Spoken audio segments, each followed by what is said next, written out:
Hey everyone.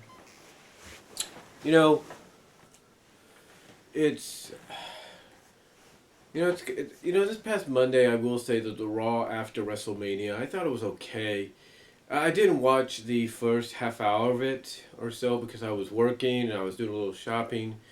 So I didn't get to see that part, but I did read about it. I looked at the highlights on YouTube. It looked like it was okay. The rest of it was all right. It was decent. It did what it had to do. But I know a lot of people are confused. They are like, well, where's the follow up? And I think the reason people are asking, where's the follow up? Why aren't they following up on this match between Lesnar and Ambrose? Where is Lesnar and Ambrose? Where's The Undertaker? Why is Shane being put in charge when the stipulation was if he lost, he couldn't be? All these are put into play, and all these questions, I should say, are being put into play. And then the coup de grace is, like the Schleg Daddy said in his review, well, wait a minute. Triple H, storyline wise, is still in charge. He has the power, the authority, if you will, to demand a rematch, put the rematch in his favor, and yet he doesn't. He doesn't put the rematch in his favor. He doesn't make the rematch because he's not there. So a lot of people are asking and wondering all these questions, and from what I understand about Triple H, because I watched Brian Zane's The Wrestling with Regrets review of WrestleMania, and they said that Brian Zane and his co-reviewer said basically that it seemed that after the cameras went off, the cameras went off, and WrestleMania went off the air, that Triple H was getting somewhat of a hero's not a hero's welcome, but sort of a tribute, if you will, like sort of a thank you. Basically saying kind of an acknowledgement, like thank you for everything you've done, and da da da. Like he was leaving the company, and the truth is, the truth is, in case nobody knows, Triple H, according to sources, WrestleMania, according to numerous sources, I think Dave Meltzer has talked about this, Brian Alvarez has talked a bit about this, I think Bill Apter has talked about it, I think Sean's View Entertainment has talked about it. Basically, WrestleMania was Triple H's last match as an in-ring performer. Basically, his performer's contract in the ring, as far as I guess his in-ring competition goes, was up. Excuse me. His contract as an in-ring performer was up. So that's why he was getting sort of that hero's send-off. There it is. That's the word I was looking for. He was sort of getting that hero's send-off because this basically was his last in-ring match. So to answer the question that maybe Jeff Siegel had, the Slag Daddy, why didn't they follow up on it? There's your answer. Now, unless he's signed a new performance contract,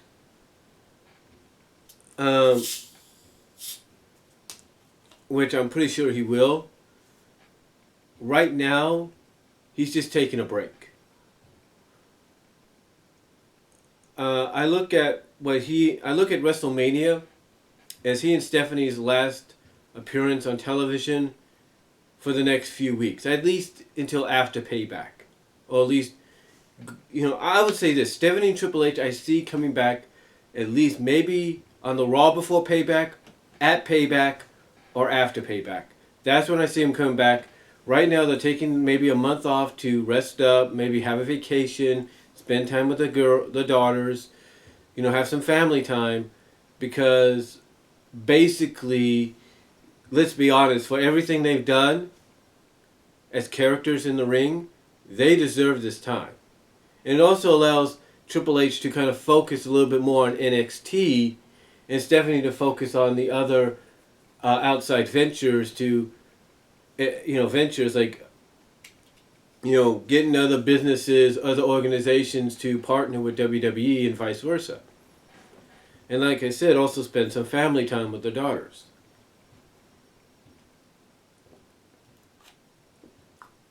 So I see that. I definitely see that being the reason they weren't there. But the other question people have is, WWE, you're trying to make Roman Reigns your top guy, your top babyface, or at least your tweener face, kind of like a badass babyface. But yet you're making his first title defense against AJ Styles, who, as I've acknowledged, I've met in person at a Central States Wrestling event about 10 years ago, surprisingly. And you question, why would WWE do this? I think I know the reason. I was thinking about this when the match happened, when the Lex Man was talking about it, when Jeff Siegel was talking about it, and anybody else was talking about it and questioning it and wondering it. That even though, yes, it's great that AJ's getting this opportunity, even though he may lose, I think the reason they did this is because of a thank you to AJ for jobbing out to Chris Jericho. Hear me out. You see, Chris Jericho probably, this is my opinion, I think Chris wanted AJ to go over at WrestleMania. That's my opinion. But someone said, no, Chris, we want you to go over AJ because we got bigger plans. And AJ was probably, AJ being who he is, probably the bigger man, probably the bigger man of it, and said, hey, I have no problem. Here's the thing. There's a lot of people. Let's take a look at the history. There are several superstars that in the first few months being on the WWE that have, been part of WrestleMania that have lost there. They have lost at WrestleMania in the first match. They've never won. And that's a fact. So, for AJ to be one of those guys that lost at WrestleMania, yeah, some might be disappointed about the decision of going in that direction, but my personal opinion is I think Chris wanted him to go over, but WWE said, no, Chris, we've talked to him, he's agreed to let you go over in exchange that down the road, that at the next month pay-per-view, we're going to give him a shot at the WWE title. That's my opinion. I think that's what was worked out. It's like, okay, you and Chris put on a great match. You let Chris go over in what could be his last WrestleMania. And, in the end, we'll give you a shot at the WWE World Heavyweight Championship at the Payback pay-per-view. And here's why I think they're also doing it. I think that WWE is putting AJ in this spot to show the fact that, hey, we have nothing really against this guy who is literally the face of TNA, Impact Wrestling, and Ring of Honor at times, as well as one of the main faces of the Bullet Club in New Japan. We have nothing against him. We have nothing against all that. So we're going to show you that we don't by putting him in this main event. But there's another reason they did it.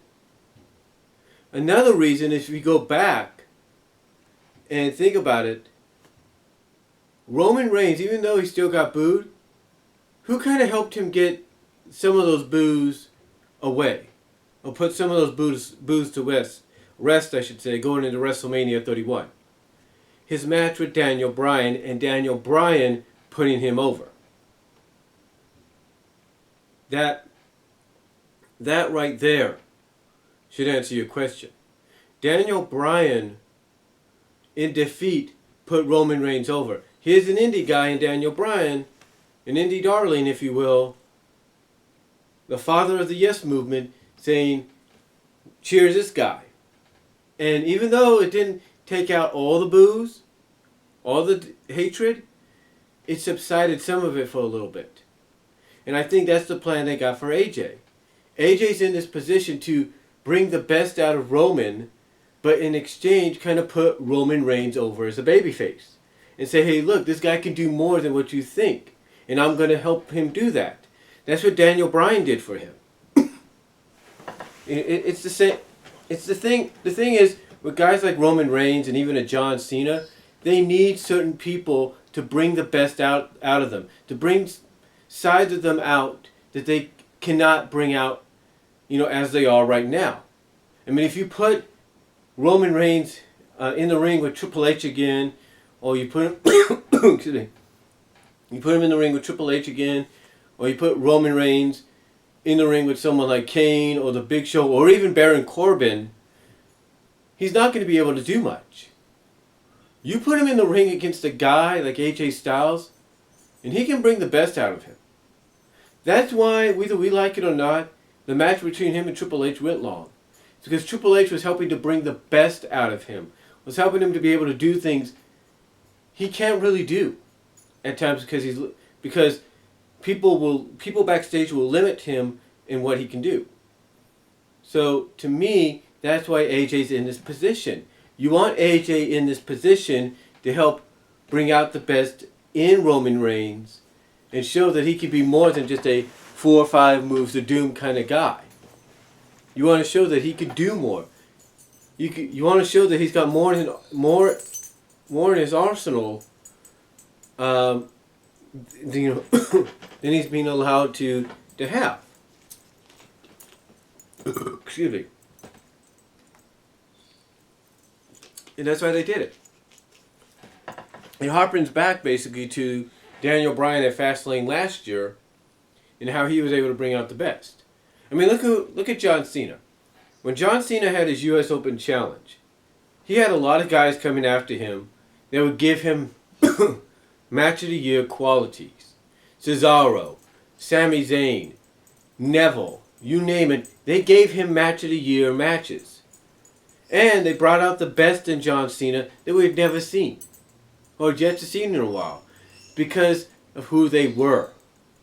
And that's why, excuse me, that's why you have AJ Styles in this position, so he could do the same for Roman Reigns. Now, will AJ win the WWE Championship down the line? Absolutely. Will he win it at Payback? I'd be surprised if he did. But again, his only reason being there is to put Roman Reigns over and to bring the best out of him. So that the WWE, through someone like AJ Styles, can, and I'm not trying to be mean here, can shut up the critics. Can say, hey, look, Roman just did this move that you didn't think he had. Their hope is Roman will do something they wouldn't expect, some kind of move that they would expect out of someone like an AJ. They're hoping Roman might be able to do something similar to the point where people go like, okay, we get it. He's more than what we thought. That's what they want to do, in my opinion. That's that's why the WWE has put AJ Styles in the spot. Not only to showcase, one, that they have nothing really against people that come from other companies, have been the face of other promotions like TNA, Ring of Honor, New Japan, and that they're willing to give everybody an opportunity. But they did this also because, in my opinion, like I said, I think Jericho wanted Styles to go over at Mania. They wanted Jericho to go over because it could be his last one. And Styles, being the bigger man, said, sure, no problem. And this is what he's getting rewarded with. A WWE World Heavyweight title match. And again, I think the reason being, and that's my dog. And I think the reason being is so he can bring out the very best in Roman Reigns. That's my opinion. He wants to bring. They want AJ to bring out the very best in Roman Reigns. Even in defeat, they want AJ Styles to bring out the very best in Roman Reigns. Again, harpens back to Daniel Bryan at Fastlane last year. It harpens to what Cena did over the past summer